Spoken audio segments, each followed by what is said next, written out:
Alright, what do we got? Who are we? 7. Ooh, 7 still. We have got a legit horse race here down the back stretch, as they like to say in the horse race. Yeah, we've got, well, we have 6, 7, 8, 9, 10. 11. 11's only one away. Do you have do you have a jack in your hand? What do you have in your hand? Yeah, I haven't even been paying attention to the cards. I have 10s. I have a jack.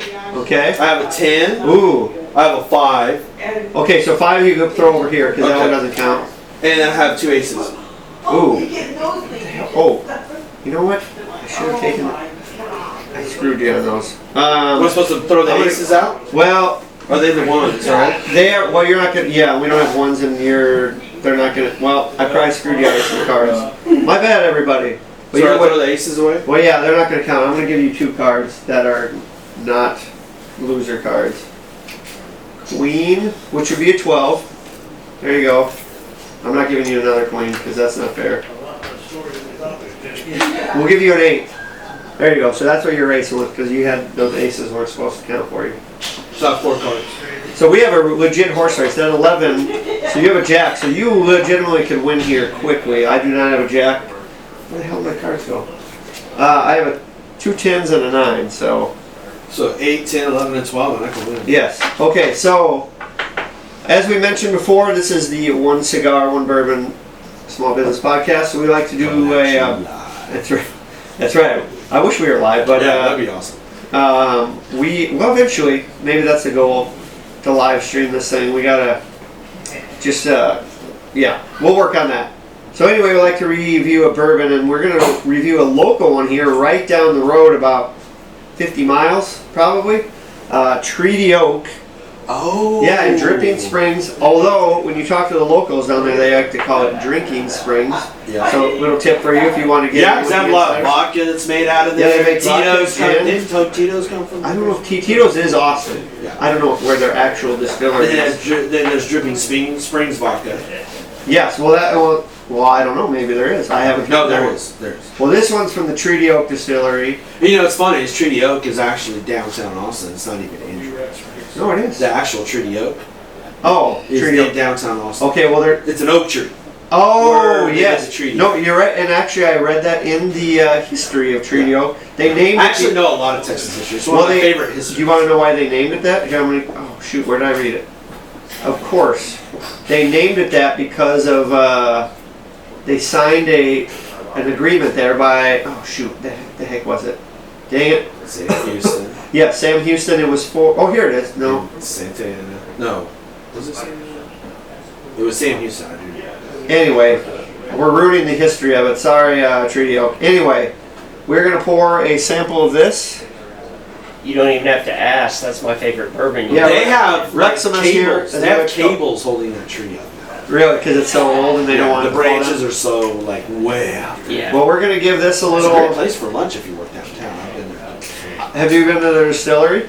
No. Oh, super cool. They got live music there. I've been to the tree. I've had lunch Okay. at the tree. So it's like kind of like what's that tree that everyone Joshua tree? It's a religious experience. No, it's not really religious. It's just when you go there, you definitely feel Texas, musket ball, Civil War. All right, there's a little for you. You get that Texas. Texas. Rex, I know you said you want to try some. There's no try. Reximus, you actually have like 10 of these bottles in your liquor cabinet. Awesome. That is my favorite bourbon right there. Wow. All right, I'm going to. So good. We can kind of all offer a review on this, and we'll keep moving along. I just like talking into the mic like a. I know. I am so important. No, it has anything important. It's just. Do you have that radio voice where you can whisper? Okay. First wake up in the morning, I'm like, thank you for tuning in. 95.5. Yes. The Lover Station. The Lover Station. Interesting. All right. Next up is Barbara Mandrell with "You Can Eat Crackers in My Bed." I think it's Barbara Mandrell. I don't know, but I do. I know that name. All right, so cheers. Let's see what we got. Bro. So the nose here it tells us, at least on the review here. I'm gonna see if we can pick it out. Yeah, don't say what the nodes are yet. The nodes. Check out the nodes. Yeah, don't call them out yet. Let's taste it and see what we get from it. Here, I'm gonna pull some wizardry on you here. And I put the cap back on because that has got. These are some recent glasses I picked up from another bourbon friend of mine. He told me about them. So this is a Turkish tea glass. So I want you to nose that bourbon in each glass. Why is mine smoking? You put your cigar in there? What the heck? We are gonna. I just blew it in there. Well, you never know. So this is a Turkish tea glass. So I want you to. Well, now it's gonna be harder to nose your bourbon there. Anyway. No, that'll be fun. And now nose this one. Man, that's crazy. Every time it gets me. Ooh. Now try. No, good nose. Now try this. Amazing now. Now try this in your Turkish tea glass.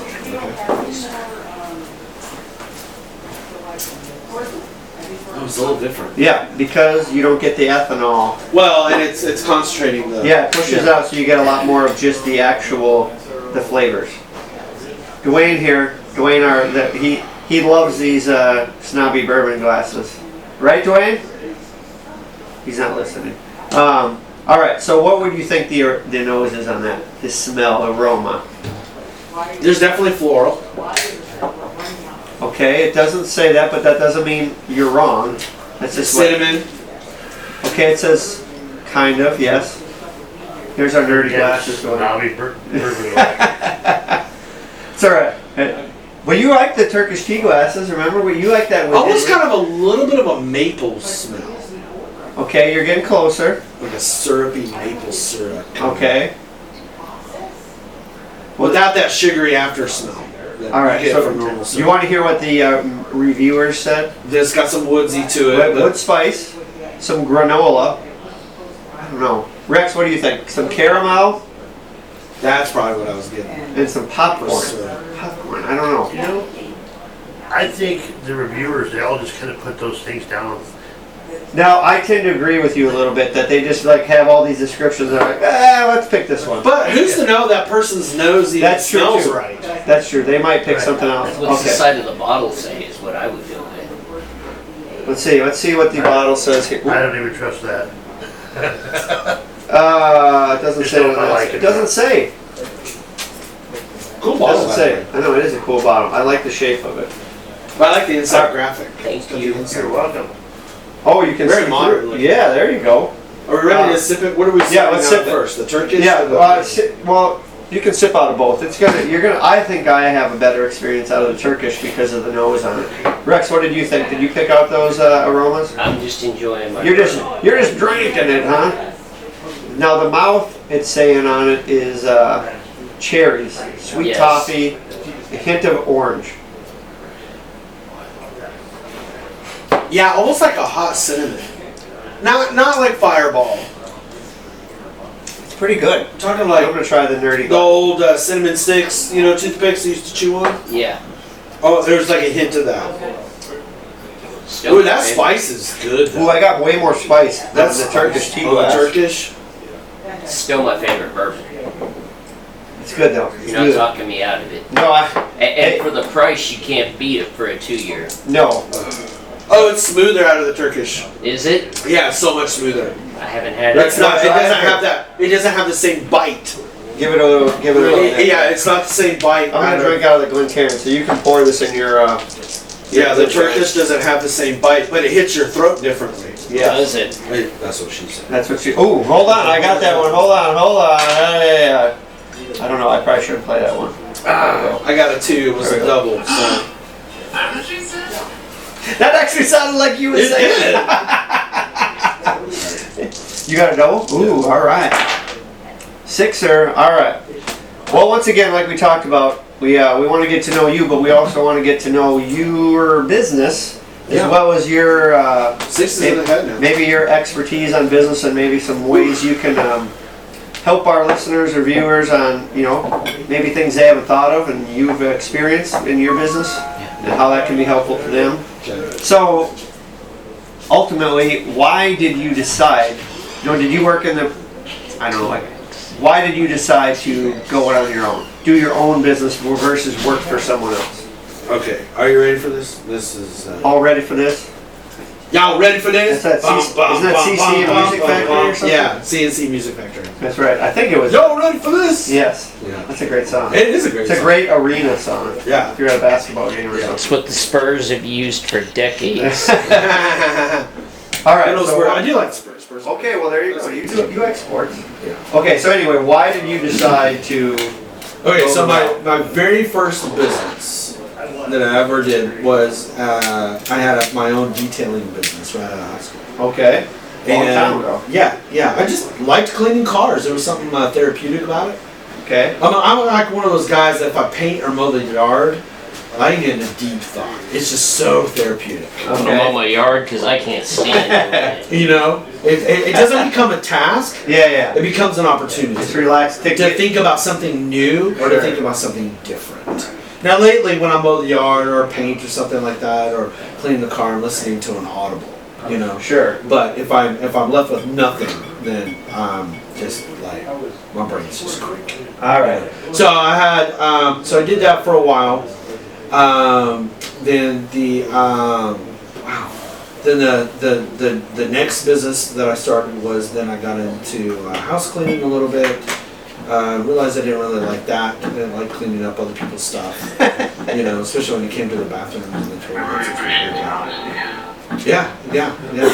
And so then from there, I did a few jobs. I worked at MCI long distance. Oh, I remember MCI. Yeah, back in the day. Yeah, and I got really good at it. Now, very creative at it. You know, when somebody, I'd call them up, hey, is Mr. Smith there? Yeah, this is Mr. Smith. Yeah, this is Jeremy Thompson with MCI Long Distance. Oh, I'm not interested. Well, I understand you're not interested because if you were, you would have called me first. But the truth of the matter is I'm going to give you long distance calling for free over the next 6 months. How much have you spent on your long distance bill? Wow, you Boom, I get them thinking about their phone bill instead of me calling. It's like you got the script in front of you already. Oh, dude, when you go from making 700 to 900 calls a day on an auto dialer, you get real good at the script. And then we just finally got to the point, you know. So my favorite was you were talking to a husband. Well, I gotta check with my wife first. Hey, no, bro, I'm married too, and I totally get that. But is she gonna be mad because you saved the family money? Well, no. And I said, all right, so let me do this. I'm going to send you the verification operator. They're just going to verify your address, your phone number, and everything. You're going to get a welcome packet in the email. When you get that welcome packet in the email, sit down with your wife, open it, discuss it with her. Show her how we're going to save you money. Yeah. If she's still upset at that point, just call the 1-800 number on the back, and we'll send everything back the way it was, and you still get to keep the $25 gift certificate of getting $25 off your current phone bill. And we'll take care of the cost of the switchover and everything. Does that sound fair? You know what? I mean, is she gonna be mad at you because you made a choice to save the family money? Well, no. Which is true. Yeah. You know? Well, no. I mean, nah. She's gonna think you're a hero for the family. You know what? You're right. Okay. Great. You're making me stay feel on the guilty line. right now that I Stay on the haven't signed line, and I'll get you over to the verification operator. Boom. And I got good at. I just got so good at it that they ended up making me what's called a pace, not a pacemaker. It was a pacer, which is not a supervisor, but it's somebody who can monitor, almost an assistant supervisor of a bay. We had 16 people sitting in a bay, all on the phone, and they made me a pacer over. And I got a little plaque and everything. I got maybe a pacer over a Spanish-speaking bay. Okay, so they spoke in Spanish, but they were bilingual. So I would teach them in English, and then they would translate that into Spanish. And I ended up getting a lot of deals closed, a lot of stuff. But I went from there, I left there, and I don't even know what other jobs I have, because I didn't really care. I always wanted to be in business, always wanted to do my own business. But other businesses that I've owned is I started a business where I helped people do business plans. I was a business plan that's consultant. good. And I loved it. Oh my gosh, I loved it. I loved helping businesses. You know, a couple of businesses I helped get funding through banks or venture capitalists or angel investors, and just really liked it a lot. But then a lot of things started to come out on the internet where people can get that done for free. Sure. Just get their business plan written off. I had a software that I used and everything like that. It's your robot. And then, so then from there, it wasn't very active. I wanted to do something more active because I'm very Is that winner? Not yet. I'm a very hyper guy. Yeah. So I decided, you know what? I'm going to do something that nobody else has ever done. I want to do demolition.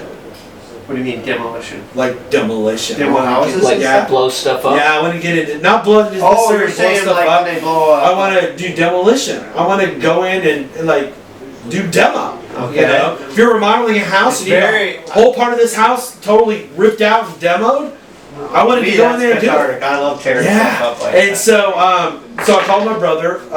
6? Oh my gosh, we got a winner! Oh, Do you have a 6? Chicken dinner? No, I have a 6. No, I have an 8, 10 Jack. Well, that means we both pay our charities. All right. And so we both won and lost. Okay. And then we will pay So- the pot. Put that on top of the pot, and we'll work that out at the end of the show. Yeah, alright. Good. We got some IOUs. You might want to hold on to this one. It's real valuable. Okay. I butchered that line from Dumb and Dumber. And But then yeah, I wanted to do demolition. So. Okay. But in between that, I worked for a second chance auto financing company Okay. for several years. Learned how cars were repossessed. I worked in the transportation department. In other words, my job was after the repo company repossessed the vehicle, my job was to work with the repossession company on getting condition reports. Like take it, you know, what was the condition of the vehicle, all that stuff when you repoed it, and then making sure it got transported to the auto auction. And then took care of the transportation, make sure I got the company lined up that was transporting. Then once it got to the auto auction, another condition report was done to make sure the transport company didn't mess up the vehicle, anything like that. And then I would go to the auto auctions and I would sit on the block. So while they're like, okay, we've got a 1993 Pontiac Sunbird coming across the block, and we're gonna go $1,600, $1,600, $1,650, $1,650, do I hear $1,675, $1,675? And I would show the auctioneer, look, I'm going for this amount, so just work it from there. Okay. And my whole goal was to get as much money on that vehicle Sure. as I could to satisfy whatever was owed on the loan. If the loan was defaulted, so in order for us to break even or make money off of that vehicle, we had to auction it off. So I love going to auto auctions, and I went to auto auctions everywhere. Pennsylvania, Baltimore, Florida, Dade County, Houston, Kansas City, Missouri, which I'm going to tell you, KC Masterpiece Restaurant sucks. If you're from Texas and you have Texas barbecue, and then you go to Kansas and you're like, I'm at the best barbecue place, what is it? KC Masterpiece. So you go to KC Masterpiece and you're thinking that's going to be the best barbecue. It was horrible. It was horrible. I'm sorry to say that. I'll make sure not to tag them. Yeah, nothing bad against them, but Texas barbecue is I love Texas barbecue. So much is better. the elite barbecue. My favorite auto auction ever is the Dade County or the Dade Auto Auction. Dade County Dade Auto Dealers Exchange. Yeah. Okay. Dade and Dade Auto Dealers Exchange Auto Auction, because they had cheerleaders at the front door. Yeah, it was like going to an amusement park versus going to an auto auction in Pennsylvania where it was cold and of course there was one. South Carolina auto auction was a very fun one. I knew the owner's son would take us out on his boat and take us to all these cool restaurants and stuff. That was pretty cool. But the one in Florida was like going to an amusement park. Right. They had a food cafeteria there. It was like, I don't know. You know how strip clubs do a thing where they're, well, I don't know either, but not saying, no, but you hear the advertisements on radio, get stinking shrimp and all this stuff. Yeah. That's how this auto auction was. You could go and you're getting like top prime rib and shrimp and all this stuff, and then they had these girls, hi, welcome to the Dade Auto Exchange, and they're opening the doors, and you're like, and you're like, holy cow, this is not like the auto auctions up north, Okay. You got lots of auto dealers there buying cars and stuff, and you have a car come through, and if it didn't hit my numbers, I'd be like, just pass it. Don't let anybody buy it. Send it back to the detailing shop. They go and detail it. they'd come back and they'd run the car back through, and I would get a couple of more thousand off of it just because it was Shined it up, clean and shiny tires and everything. Because maybe the first time I run through, it was still kind of dirty. You know, yeah. So that was a fun job. But So but I to went sum from it up, there. why did you become an entrepreneur? It was in my heart. I've always Okay. loved it. I've never been well on working in a cubicle for somebody else. I love doing my own thing. I love seeing the results that I get myself. Sure. You know, That makes a lot of sense. my favorite part, I love making clients happy. Like when they get happy, I'm like, oh my gosh, I can't believe. Like I've had clients cry when they see their website and they're just like, holy cow, this is so bad. Oh my gosh, this is real. I'm like, yeah, what did you think was going to happen when you hired me? You know, when you hired my company, yeah, it is real. Oh my gosh, I'm starting my business. This is crazy cool. Yeah, it is. Okay. You know, and I love coaching. I love coaching, business coaching, and you know, I love it so much. I want to do it constantly, and you know, and just. Anyway, All right. I don't know so how freedom to do what you express- want and see how it comes out. Yeah, Um, I love seeing the results. so what? It's like a drug. I'm addicted to it. So what exactly is your business? Okay, so And what is it about this business specifically? Because you've done a lot of stuff that you wanted to start this specific thing. So what? Okay, so tell us a little bit in about the early your 2000s, I worked for the largest leading custom website builder for churches and ministries nationwide. Okay. Everybody that was on our team, that was on the interactive media consultant team, actually pretty much most of the people, I would say 80% of the company, they either went to Rhema Bible College or they went to what was that other Bible college? That's Liberty? Oral Roberts University. Oral Roberts up in All Oklahoma? Yeah, a lot of them have went to Bible college or have a degree in theology or was a former pastor or whatever. I was kind of the black sheep of the family.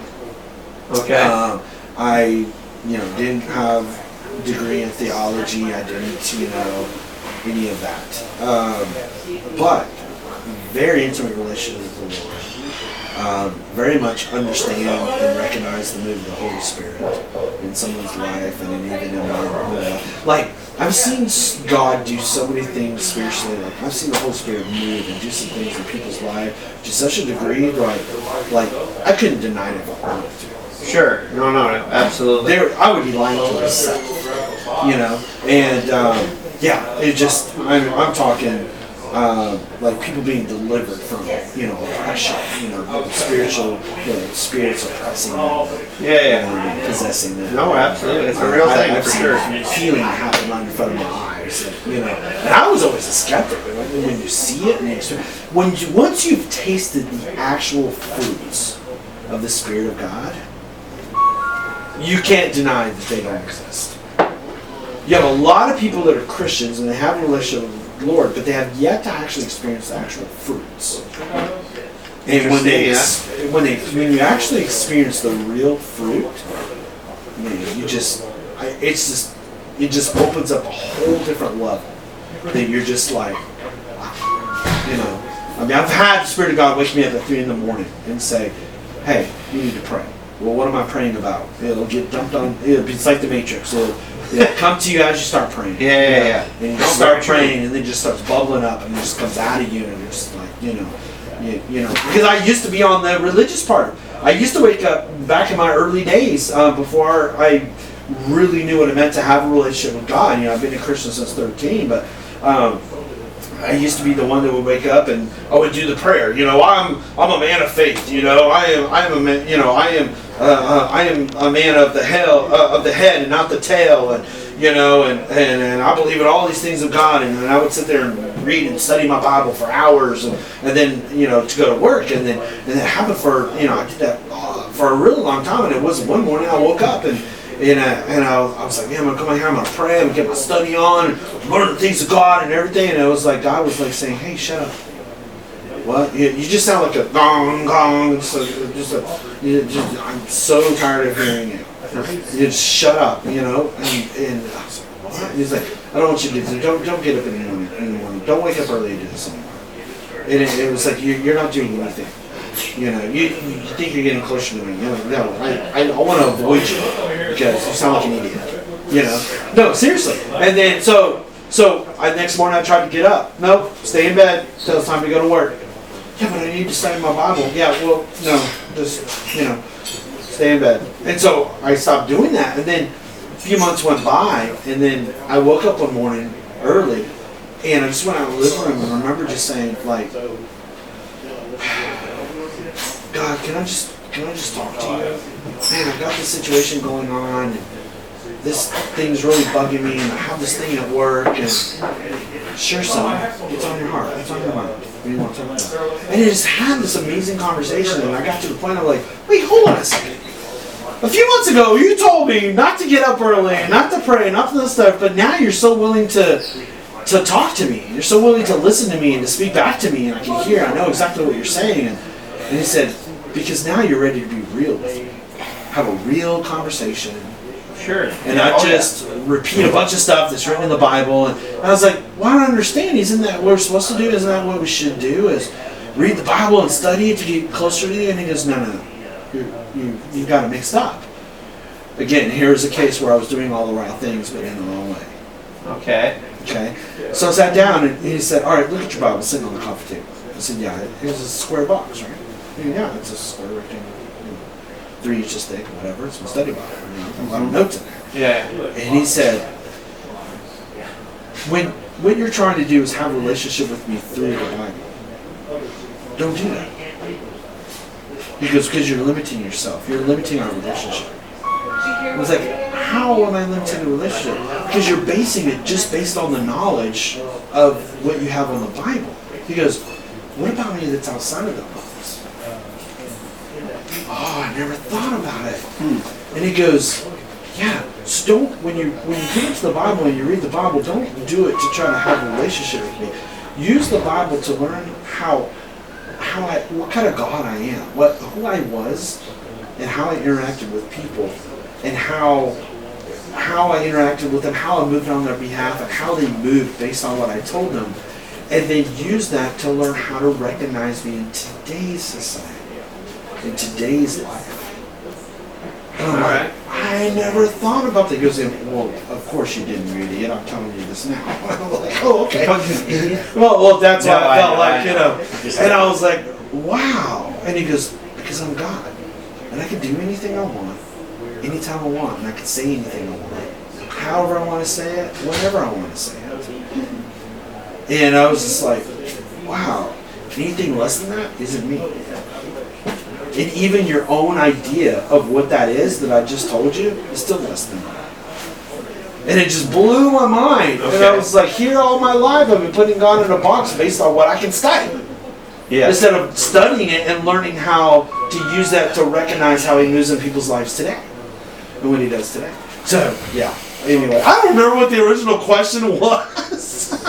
Hey, I'm a rabbit hole guy, no problem. No doubt. Yeah. So the question was, what is your business? Yes, all right. And what is it about your business that made you decide to start it? Yeah, so I worked for the largest leading custom website builder for churches and ministry. Actually sold a product that we didn't have, basically, long story short. Sold the product we didn't have, so now the development team had to create what I sold, or we had to give the money back. Okay. And long story short, we created it, and it was really good.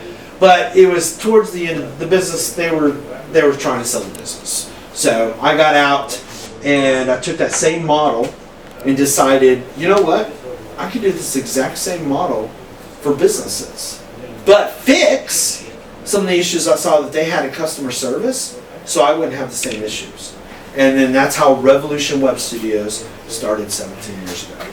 17 years. Wow, that's outstanding. That's a long time. Yeah, good for you.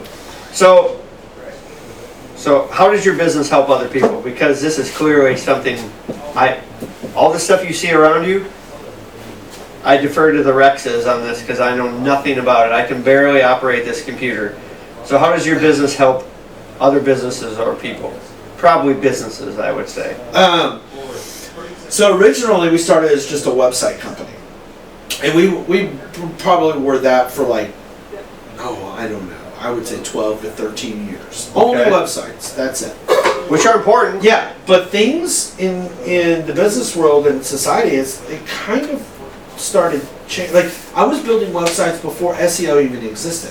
What's SEO for the SEO is search engine optimization. What you need to get ranked on the search engines. Okay. Okay. For what it is that your business does.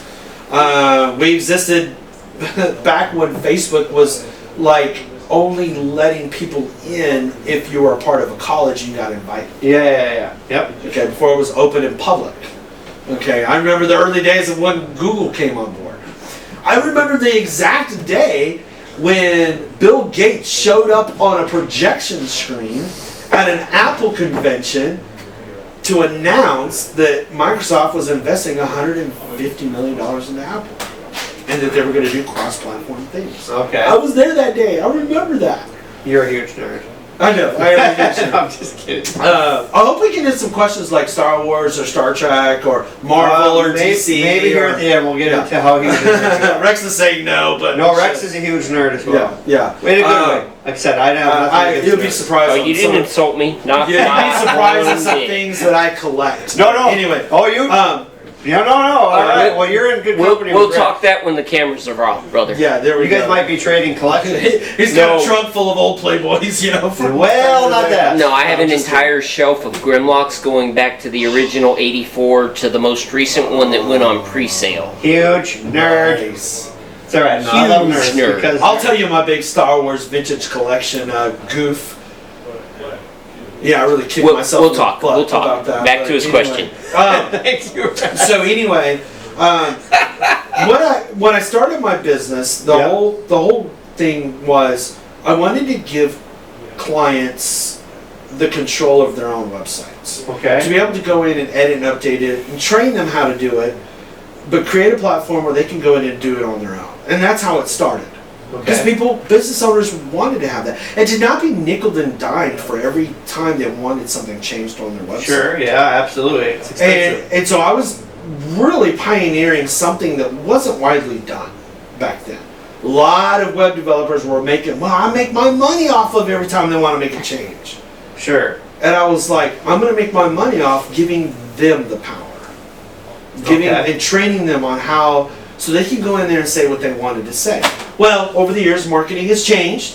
Things have changed, society's changed, business has changed. So now we got SEO. You got to have SEO. If you have a website and you don't have SEO, that's like running around with no underwear on. Well, there are a lot of guys that like to freeball it. Yeah, and I get that. But and I like to do that every once in a while as well. You know, Commando. I'm not doing it today, but you know, Commando. That's right. yeah, Commando. But it's like Way too much information. yeah. Sorry, but anyway, I don't care. My life's in. I'll share everything. But it's like let's play poker, but don't have any chips or money. Yeah. You know what I mean? So you kind of need one to go with the other. Sure. You know what I mean? Now these days. Yeah. You know, just like you have to have a phone number or a phone service to operate your cell phone. You know. And now there's social media that's out. You know, and Google's looking at your social signals. People think that social media and SEO are they're separate. They were separate, and they've been separate up until recently in the last couple of years, where Google's now looking at how many social signals you have. Okay. You know, and they're looking at what's being talked about and how often is it being talked, and is there engagement, is there conversation going on your social media. So now we've kind of shifted over the last 5 years into not just doing websites, but we first took on into doing SEO with the websites. Now we're doing social media SEO and the websites. Now it's Google advertising, okay? But you still have to have the organic, you can't just do Google advertising without having actual organic SEO. You need to have organic SEO. If you were to pull your, if you use SEMrush or SpyFu and you pull your diagrams and your pie charts up, and it shows that you're doing more Google advertising than organic SEO, that's bad. That means that if you took away and you stopped paying Google, your website wouldn't have good rankings. So you want to make sure that your website has good rankings, Sure. as well as good advertising. But it's okay to not do Google advertising at all and just do organic SEO, as long as you've got a good company that can do it strongly and you've got the patience to wait the 3 to 6 months that it would take to get good SEO traction. Okay. Because it's built organically. right? It's like working out. You don't go to the gym one time and all of a sudden, oh, I'm buff, I've lost all this weight, I'm in good shape, you know? No, you gotta keep going, you gotta keep hitting it, and keep working on it, keep tweaking it, you know, keep working on your form. Okay. And organic SEO is the same way, especially when it comes to local and it comes to beyond that. And then comes reputation management. You know, how many reviews am I getting? Am I responding to my reviews? And I don't want bad reviews to show. And so now there's a way to manage the type of reviews that you're getting, right? So that you can maximize. If you got good SEO and good social media, right, and you got good Google advertising but crappy reviews, then it kind of, now you're pissing in the wind. You're just wasting your money. Yeah, all right. You know, so now you got to manage those reviews, you know, so where, you know, that the good reviews get shown and that the bad reviews, it's not that we don't want them to show. We definitely, as a business owner, you should address your bad reviews.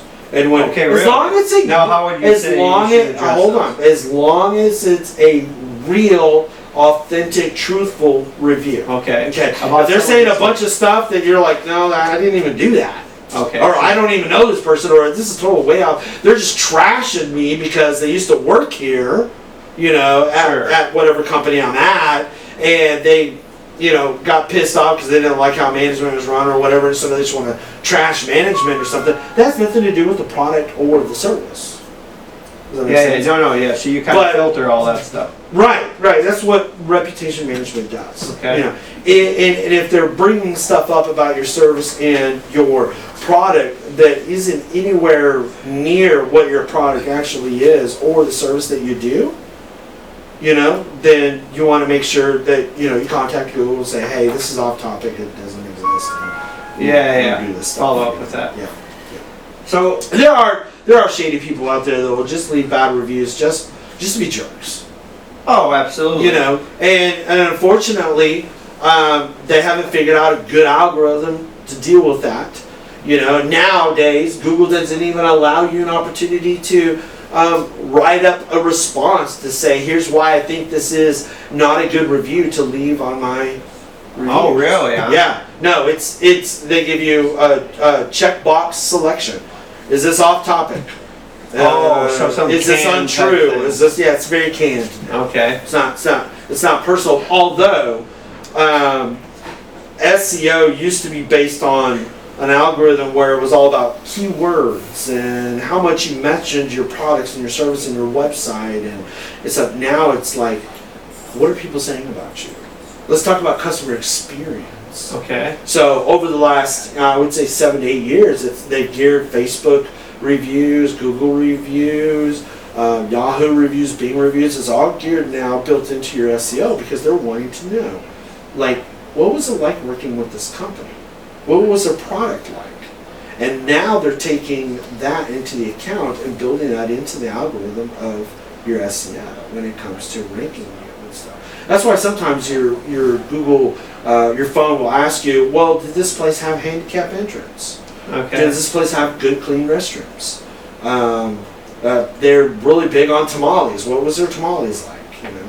Okay. Does that make sense? They want a real comprehensive review, not just. Yeah. Okay. Yeah. So Revolution Web Studios is a generalist agency, so we work with any kind of business. It's more focused on local businesses. Okay. Well, it's statewide. But I have another company called CyberPros SEO, and it's an actual niche business doing online digital marketing specifically for IT, MSP, which means managed service providers, and cybersecurity companies, as well as print management companies.